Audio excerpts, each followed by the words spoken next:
ഫുട്ബോളിൽ കഴിഞ്ഞ 10 വർഷമായി ഉണ്ടായെങ്കിലും ഇതുവരെ പേരിന് പോലും ഒരു ട്രോഫി ഇല്ലാത്ത കേരള ബ്ലാസ്റ്റേഴ്സ് FC 11ാം സീസണിന് മുൻപ് അടിമുടി മാറ്റത്തിനൊരുങ്ങുകയാണെന്നാണ് റിപ്പോർട്ട്.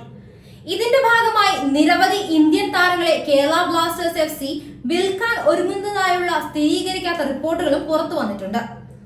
5 സ്വദേശി കളിക്കാരെയാണ് കേരള ബ്ലാസ്റ്റേഴ്സ് FC വിൽക്കാൻ ഒരുങ്ങുന്നത്. മലയാളി താരം ഉൾപ്പെടെ ഈ പട്ടികയിൽ ഉണ്ടെന്നാണ് ഇപ്പോൾ പുറത്തു വന്നിരിക്കുന്ന സൂചന. ISLൽ കേരള ബ്ലാസ്റ്റേഴ്സ് സെമി കാണാതെ പുറത്തായത് മഞ്ഞപ്പടയ്ക്ക് കനത്ത തിരിച്ചടി തന്നെയായിരുന്നു. അധിക സമയത്തേക്ക് നീണ്ട പ്ലേ ഓഫ് പോരാട്ടത്തിൽ ഒഡീഷ FCയോട് 1-നെതിരെ 2 ഗോളിനാണ് മഞ്ഞപ്പട തോറ്റത്. നിശ്ചിത സമയത്ത് ഇരു ടീമുകളും ഓരോ ഗോൾ വീതം നേടി സമനില പാലിച്ചതോടെയാണ് മത്സരം അധിക സമയത്തേക്ക് കടന്നത്. ആദ്യമായാണ് ഒഡീഷ ISL സെമിയിലെത്തുന്നത് എന്ന പ്രത്യേകതയും ഉണ്ടായി. 67ാം മിനിറ്റിൽ ഫെദോർ സെർണിച്ചിന്റെ ഗോളിലൂടെ മുന്നിലെത്തിയ ബ്ലാസ്റ്റേഴ്സിന് പിന്നീട് മുന്നേറാനായില്ല. 87ാം മിനിറ്റിൽ മൗറീഷിയോയും 98ാം മിനിറ്റിലും ഒഡീഷ അന്ന് ഗോൾ നേടിയിരുന്നു. പരിക്കിൽ നിന്ന് മുക്തനായ അഡ്രിയാൻ ലൂണ ടീമിനൊപ്പം ചേർന്നെങ്കിലും വിജയത്തിലേക്കെത്തുന്ന മുന്നേറ്റമുണ്ടാക്കാനായില്ല. 98ാം മിനിറ്റിൽ ഐസക് റാൽത്തെയാണ് ഒഡീഷയുടെ വിജയ ഗോൾ നേടിയത്. ഗോൾ മടക്കാൻ ബ്ലാസ്റ്റേഴ്സ് താരങ്ങൾ കിണഞ്ഞു ശ്രമിച്ചെങ്കിലും ഫലമുണ്ടായില്ല. മത്സരത്തിൽ ഒഡീഷ നേടിയ 2 ഗോളുകൾക്കും റോയ് കൃഷ്ണയാണ് വഴിയൊരുക്കിയത്. നിശ്ചിത സമയത്ത് ബ്ലാസ്റ്റേഴ്സിനായി ഫെദോർ സെർണിച്ചും ഒഡീഷയ്ക്കായി ഡീഗോ മൗറേഷ്യയും വില കുലുക്കി. ആക്രമണ പ്രത്യാക്രമണങ്ങളുമായി ഇരു ടീമുകളും കളം നിറഞ്ഞെങ്കിലും ആദ്യ പകുതി ഗോൾ രഹിതമായിരുന്നു. 67ാം മിനിറ്റിൽ സെർണിച്ചിലൂടെ ബ്ലാസ്റ്റേഴ്സ് ആണ് ആദ്യം ലീഡെടുത്തത്. മുഹമ്മദ് ഐമൻ ബോക്സിനുള്ളിലേക്ക് നൽകിയ പന്ത് ഒരു നിലം പറ്റയുള്ള ഷോട്ടിലാണ് താരം വലയിലെത്തിച്ചത്. നിശ്ചിത സമയം തീരാൻ 3 മിനിറ്റ് ബാക്കി നിൽക്കെ ഡീഗോ മൗറേഷ്യയുടെ ഗോളിലൂടെ ഒഡീഷ സമനില പിടിച്ചു.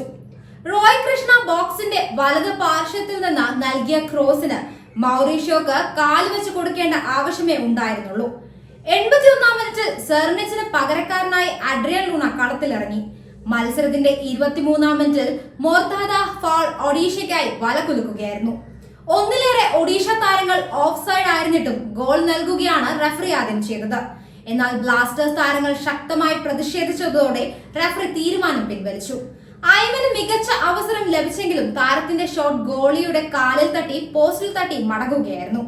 എന്തായാലും ശേഷിച്ച സമയം മുഴുവൻ കിണഞ്ഞു പൊരുതിയെങ്കിലും ബ്ലാസ്റ്റേഴ്സിന് കടം വീട്ടാനായില്ലെന്നു മാത്രമല്ല, അതോടെ തുടർച്ചയായ 2ാം സീസണിലും ബ്ലാസ്റ്റേഴ്സ് സെമി കാണാതെ പുറത്താവുകയായിരുന്നു. നിലവിൽ മുഖ്യ പരിശീലകനടക്കം അടുത്ത സീസണിൽ പുതിയതായിരിക്കുന്ന സാഹചര്യത്തിൽ കളിക്കാരെയും മാറ്റി പരീക്ഷിക്കാനുള്ള തയ്യാറെടുപ്പിലാണ് കേരള ബ്ലാസ്റ്റേഴ്സ് FC എന്ന് വേണം കരുതാൻ. നിലവിൽ കേരള ബ്ലാസ്റ്റേഴ്സുമായി 2025 മെയ് 31 വരെ കരാർ കാലാവധിയുള്ള 5 കളിക്കാരെയാണ് കൊച്ചി ക്ലബ് പറപ്പിക്കാനൊരുങ്ങുന്നത്. മലയാളി താരം രാഹുൽ KP, പഞ്ചാബുകാരനായ സൗരവ് മണ്ഡൽ, മണിപ്പൂർ സ്വദേശികളായ ജീക്സൺ സിംഗ്, സന്ദീപ് സിംഗ്, ഡൽഹിക്കാരനായ ഇഷാൻ പണ്ഡിത എന്നിവരാണ് കേരള ബ്ലാസ്റ്റേഴ്സ് FC വിൽക്കാനൊരുങ്ങുന്നതെന്നാണ് നിലവിൽ പുറത്തുവരുന്ന വിവരം. ജംഷഡ്പൂർ FCയിൽ നിന്ന് 2023-24 സീസണിന് മുൻപ് കേരള ബ്ലാസ്റ്റേഴ്സിലെത്തിയ താരമാണ് 25-കാരനായ ഇഷാൻ പണ്ഡിത. സെന്റർ ഫോർവേഡായ ഇഷാൻ പണ്ഡിത കേരള ബ്ലാസ്റ്റേഴ്സിനായി 17 മത്സരം കളിച്ചെങ്കിലും ഗോൾ നേടാൻ സാധിച്ചില്ല. ഗോൾ അസിസ്റ്റുമില്ല. 2020 മുതൽ കേരള ബ്ലാസ്റ്റേഴ്സ് സംഘത്തിന്റെ ഭാഗമാണ് റൈറ്റ് ബാക്ക് താരമായ സന്ദീപ് സിംഗ്. ട്രൗ FCയിൽ നിന്നാണ് കേരള ബ്ലാസ്റ്റേഴ്സിൽ അദ്ദേഹം എത്തിയത്. ബ്ലാസ്റ്റേഴ്സിനായി ആകെ 57 മത്സരങ്ങളും കളിച്ചിട്ടുണ്ട്.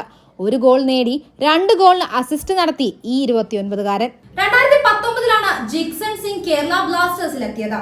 ഡിഫൻസീവ് മിഡ്ഫീൽഡറായ ഈ 22-കാരൻ കേരള ബ്ലാസ്റ്റേഴ്സിനായി 86 മത്സരങ്ങളിൽ ബൂട്ടണിഞ്ഞിട്ടുണ്ട്. 2 ഗോൾ നേടിയിട്ടുമുണ്ട്. 2 ഗോളിന് അസിസ്റ്റും നടത്തി. നിലവിൽ ടീമിന്റെ ഏറ്റവും പ്രധാന താരങ്ങളിൽ ഒരാളായ ജിക്സനെ വിട്ടുകളഞ്ഞാൽ മഞ്ഞപ്പടയ്ക്ക് അത് വലിയ ക്ഷീണമാകുമെന്നത് ഉറപ്പാണ്. അതേസമയം 23-കാരനായ സൗരവ് മണ്ഡൽ 2022-ൽ ചർച്ചിൽ ബ്രദേഴ്സ് FCയിൽ നിന്നാണ് കേരള ബ്ലാസ്റ്റേഴ്സിലെത്തിയത്. ലെഫ്റ്റ് മിഡ്ഫീൽഡറായ സൗരവ് മണ്ഡൽ മഞ്ഞപ്പടയ്ക്ക് വേണ്ടി 26 മത്സരങ്ങളിൽ ഇറങ്ങി. ഗോൾ നേടാൻ ഇതുവരെ സാധിച്ചില്ല. 3 ഗോളിന് അസിസ്റ്റും ചെയ്തിട്ടുണ്ട്. ഇനി അടുത്ത സീസണുകളിലെങ്കിലും മഞ്ഞപ്പടയ്ക്ക് കപ്പ് ഉയർത്താൻ സാധിക്കുമെന്ന് പ്രതീക്ഷിക്കാം നമുക്ക്.